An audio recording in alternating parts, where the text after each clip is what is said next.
વડોદરા શહેરની શિક્ષણ સંસ્થાઓમાં સરદાર વલ્લભભાઈ વિદ્યાલય એક વિશિષ્ટ સ્થાન ધરાવે છે. અન્ય સંસ્થાઓમાંથી એ જેટલી નોખી છે તેટલો જ એની રચનાનો ઇતિહાસ અનોખો છે. માત્ર ચીલાચાલુ શિક્ષણ આપવા અને દ્રવ્ય ઉપાર્જનનું સાધન બનવા અથવા ગુજરાતમાં ચાલી રહેલ અનેક શાળાઓ પૈકી એક બનવા માટે નહીં, ભારતના ભૂતપૂર્વ વડાપ્રધાન મુરબ્બી શ્રી મોરારજીભાઈના શબ્દોમાં કહીએ, સમાજમાં ભાત પાડે એવી સંસ્થા બનવા માટે તેનું સર્જન થયું છે. અખંડ ભારતના શિલ્પી એવા ભારતના લોખંડી પુરુષ સરદાર વલ્લભભાઈનું જીવન અને કાર્ય નવી પેઢી માટે અનેક રીતે પ્રેરણારૂપ છે. તેથી તેમની સ્મૃતિની નિરંતર છાયામાં એક રાષ્ટ્રપ્રેમી અને સંસ્કાર કેન્દ્ર તરીકેની સંસ્થાની સ્થાપના અને વિકાસ કરવાની શાળાના ટ્રસ્ટી મંડળની નેમ હતી. ભારતના સ્વાતંત્ર્ય સંગ્રામમાં નામી નેતાઓની સાથે અનેક નવલોહિયા યુવાનોએ પણ સુંદર ફાળો આપ્યો હતો. ભારતની આઝાદી બાદ નવોદિત રાષ્ટ્રને એક ઉચ્ચ કોટીનું રાષ્ટ્ર બનાવવાની તમન્ના જાહેર જીવનમાં અને વિદ્યાર્થી પ્રવૃત્તિમાં વર્ષોથી સક્રિય કાર્યો કરનારા કેટલાક રાષ્ટ્રવાદી અને ભાવનાશાળી યુવાનોના મનમાં રમી રહી હતી. ભારતને આઝાદી મળે 13 વર્ષો વીતી ગયા હતા, પણ પ્રવર્તમાન શિક્ષણ પ્રણાલી અંગે તેમને તીવ્ર અસંતોષ હતો. આ યુવાનો રાષ્ટ્રવાદી તો હતા જ, સાથે એક ઉચ્ચ કોટીના કેળવણીકાર હતા. ભારતને આઝાદી તો મળી, પણ શિક્ષણ વ્યવસ્થાએ સ્વતંત્ર ભારતની શિક્ષણ પ્રણાલી સાથે છેડો ફાડ્યો ન હતો. શિક્ષણનો નવો રાહ ચીંધવા અને દેશના કિશોર કિશોરીઓમાં નવચેતનાનો સંચાર કરવા માટે આ યુવાનો થનગની રહ્યા હતા. મુરબ્બી શ્રી કાંતિભાઈ આ પૈકીના એક હતા. એમના મનમાં કંઈક આગવું કરવા માટે ચાલી રહેલ ગડમથલ અને અજંપામાંથી એક નવીન શિક્ષણ સંસ્થાએ આકાર લીધો. એના આ સાહસમાં એમને ગુજરાત રાજ્યના ભૂતપૂર્વ મંત્રી શ્રી ભાઈલાલભાઈ કોન્ટ્રાક્ટર જેવા વડીલ, ગુજરાત વિદ્યાપીઠના ભૂતપૂર્વ કુલપતિ શ્રી રામલાલ પરીખ, ગુજરાત રાજ્યના પ્રભાવશાળી ભૂતપૂર્વ મુખ્યમંત્રી Shri Chimanbhai Patel, new era girls હાઈસ્કૂલના આચાર્ય શ્રી મહેરુબેન પાલકીવાલા, સામાજિક કાર્યકર શ્રી હર્ષદભાઈ દેસાઈની સાથે સાથ અને સહકાર સાંપડ્યો. સન 1960માં જાન્યુઆરી માસમાં નૂતન કેળવણી ટ્રસ્ટની સ્થાપના થઈ. મુરબ્બી શ્રી ભાઈલાલભાઈ, શ્રી રામલાલભાઈ, શ્રી ચિમનભાઈ, શ્રી મહેરુબેન પાલકીવાલા અને શ્રી હર્ષદભાઈ દેસાઈ તથા મુરબ્બી શ્રી કાંતિભાઈ ભટ્ટ ટ્રસ્ટી થયા. મુરબ્બી ભાઈલાલભાઈ ટ્રસ્ટના પ્રમુખ અને મુરબ્બી શ્રી કાંતિભાઈ ટ્રસ્ટના સેક્રેટરી નિભાયા. ત્યારબાદ 1 મે 1960માં મુરબ્બી મોરારજીભાઈના હસ્તે સરદાર વલ્લભભાઈ વિદ્યાલયનું ઉદ્ઘાટન થયું. સન 1967માં મુરબ્બી શ્રી મોરારજીભાઈના હસ્તે આજવા રોડ ખાતે સરદાર વલ્લભભાઈ વિદ્યાલયની બીજી શાખાના મકાનનો શિલાન્યાસ થયો. સન 1969માં નવી શાખા પણ કાર્યાન્વિત બની.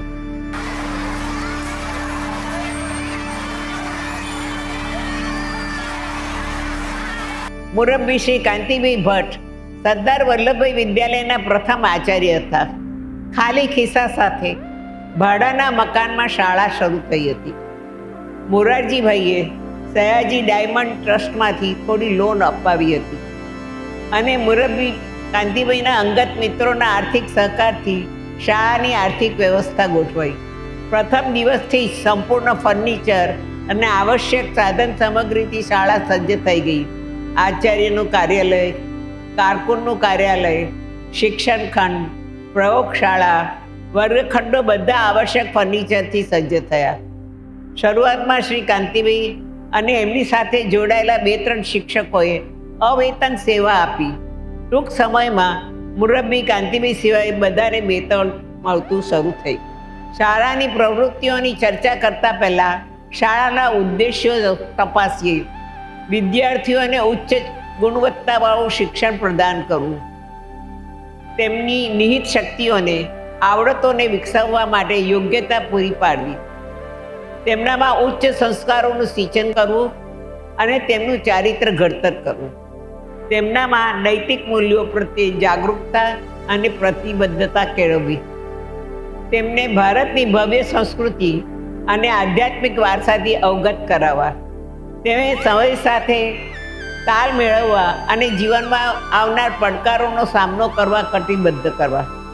ઉપરના ઉદ્દેશ્યો કેન્દ્રમાં રાખીને શાળામાં શિક્ષણ કાર્ય અને સહ અભ્યાસ પ્રવૃત્તિઓ ગોઠવાઈ ગઈ. શાળાએ શિક્ષણ ક્ષેત્રે નવા સોપાન સર કરવાના શરૂ કર્યા. પોતાની આગવી પરીક્ષા પદ્ધતિ દાખલ કરી, પરીક્ષામાં હેતુલક્ષી કસોટીની શરૂઆત કરી, શાળાની વર્ષભરની પ્રવૃત્તિઓનું માસવાર અને તારીખવાર આયોજન કરી અને એક નાની પુસ્તિકા પ્રબોધિકા તરીકે છાપી પ્રત્યેક વિદ્યાર્થીને અને શિક્ષકોને આપવી શરૂ કરી. દરેક વિદ્યાર્થીને એક ડાયરી પણ આપી જેમાં રોજબરોજની બાબતોની નોંધ થાય. શાળા આ બધી બાબતોમાં ગુજરાતમાં અગ્રેસર રહી. શાળાની સહ અભ્યાસ પ્રવૃત્તિઓ. શાળાની પ્રાર્થના સભા વિશિષ્ટ છે. એમાં પ્રાર્થના, ભજન, શૌર્ય ગીત, પોંડિચારી આશ્રમ દ્વારા પ્રકાશિત આદર્શ બાળકનું વાંચન, પ્રેરક પ્રસંગોનું વાંચન, ગીતાના શ્લોકોનું પઠન, પ્રતિજ્ઞા વાંચન અને રાષ્ટ્રગીતનો સમાવેશ થાય છે.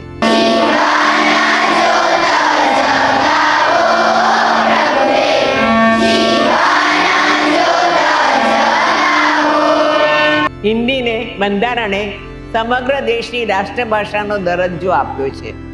વિદ્યાર્થીઓમાં હિન્દી ભાષા પ્રત્યે ગર્વ અને પ્રેમ જાગે તે માટે હિન્દી રાષ્ટ્રીય એકતા સપ્તાહની ઉજવણી કરવામાં આવે છે. વિદ્યાર્થીઓ સ્વતંત્ર રીતે વિચારતા થાય અને મૌલિક રીતે અભિવ્યક્ત કરતા થાય એ માટે વક્તૃત્વ સ્પર્ધા, નિબંધ સ્પર્ધા, શીઘ્ર વક્તૃત્વ સ્પર્ધા યોજવામાં આવે છે. વિદ્યાર્થીઓમાં ગુજરાતી સાહિત્ય પ્રત્યે અભિરુચિ કહેવાય એ માટે શાળામાં કાવ્યોત્સવ ઉજવાય છે. પ્રતિવર્ષ ગુજરાતના 2 મૂર્ધન્ય કવિઓને નિમંત્રિત કરવામાં આવે છે જે વિદ્યાર્થીઓની એમની ઉત્કૃષ્ટ કાવ્ય પ્રસ્તુતિથી રસ તરબોળ કરે છે. સાથે વિદ્યાર્થીની કાવ્ય પઠન સ્પર્ધા પણ યોજાય છે. શાળામાં ગુજરાત વિદ્યાપીઠ દ્વારા યોજાતી હિન્દી પરીક્ષા, ગાયત્રી પરિવાર દ્વારા લેવાતી ભારતીય સંસ્કૃતિની પરીક્ષા, રાજ્ય પરીક્ષા બોર્ડ દ્વારા લેવાતી ચિત્રકલા પરીક્ષા, પ્રખરતા શોધ જેવી પરીક્ષાઓ માટે વિદ્યાર્થીઓને તૈયાર કરવામાં આવે છે. શાળામાં 10,000થી વધુ પુસ્તકોથી સજ્જ વિશાળ પુસ્તકાલય છે. પ્રાથમિક વિભાગ માટે પણ અલાયદું પુસ્તકાલય છે. આધુનિક ઉપકરણોથી સજ્જ 3 ભૌતિક વિજ્ઞાન, રસાયણ વિજ્ઞાન અને જીવ વિજ્ઞાનની વિશાળ પ્રયોગશાળાઓ છે. કોમ્પ્યુટર શિક્ષણ માટે પણ આગવી વ્યવસ્થા ગોઠવવામાં આવી છે. આધુનિક એવી લેંગ્વેજ લેબોરેટરી છે. જાહેર પરીક્ષાઓ ગુજરાતની માધ્યમિક ઉચ્ચતર માધ્યમિક બોર્ડ દ્વારા લેવાતી 10 અને 12ની પરીક્ષાઓમાં શાળાના વિદ્યાર્થીઓ ઉત્કૃષ્ટ પરિણામ લાવે છે. શાળામાં 1965થી દર વર્ષે જ્ઞાન સત્ર યોજવામાં આવતું હતું. મુંબઈ સ્થિત પૂજ્ય નરેન્દ્ર શંકર શાસ્ત્રી દ્વારા 1 સપ્તાહ સુધી સવારે અને બપોરે 1.5 કલાક વિદ્યાર્થીઓને પુરાણ, મહાભારત, રામાયણ તથા સમાજના અન્ય અગ્રણીઓએ આપેલા પ્રદાન વિશેના પ્રસંગો એમની આગવી અને રોચક શૈલીમાં વર્ણવવામાં આવતા હતા અને વિદ્યાર્થીઓ મંત્રમુગ્ધ થઈને શ્રવણ કરતા હતા. આ રીતે વિદ્યાર્થીઓના મનમાં આધ્યાત્મિકતા અને ભારતના પૌરાણિક વારસાના બીજ રોપાતા હતા. શાળામાં 2500 વિદ્યાર્થીઓ અને વિદ્યાર્થિનીઓ અભ્યાસ કરે છે.